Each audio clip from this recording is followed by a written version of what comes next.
د دې وجه نه نبی علیہ السلام خصوصي طور سره د مکی مکرمه او د قریشو نوجوانانو ته به حکم کولو، یا شباب قریش، اے د قریشو نوجوانانو، احفظوا فروجکم لا تزنوا، د خپلو شرمګاهونو حفاظت وکړئ، چرته زنا کې مبتلا نشي، خپل شرمګاه غلطه استعمال نه کړئ.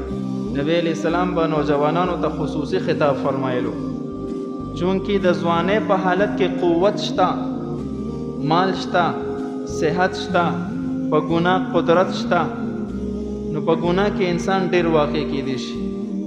او بل د ځواني دا یو لیونتوب دی، نو هر قسم کار باندې انسان زړور ورځي، نو چې د الله خوف په زړه کې نه، نو ګناه ډیره زیاته اسانه بیا.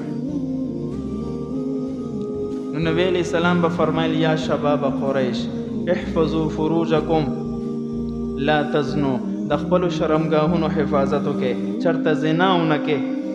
الا من حفظ فرجه فله الجنه، یاد ساته اے نوجوانانو چې څوک د خپل شرمګاه حفاظت وکړي، جنت د دسې شخصیت میراث دی او جاگیر دی، الله به خامخا دا جنت ته داخلي. اوس د زنا نه به بچ کیږو څنګه؟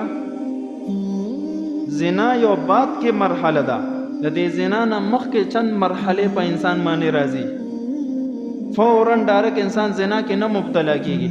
د دې نه مخکې چې کوم هغه مشکل ترینه مرحله ده، هغه بد نظری ده. د زنا په پونو کې اولنې پونه بد نظری ده، چې کله انسان بد نظرو کې نامحرم ته وګوري، نو د کتو سره په دې زړه باندې په مزغو باندې دغه یو نقش جوړ شي، چې کله ځان لشي هغه نقش او صورت باندې دا زړه او ذهن متفق شي او سوچونه به کوي چې داسې وشم، داسې وکم، داسې وکم، داسې وکم، در دې پورې چې انسان دومره حد ته ورسي چې د شرمګاه د دخلې تصدیق وکړي، دا غزله د ارادې تصدیق کو په ګناه کې واقع شي. اولنې پونه بد نظری ده.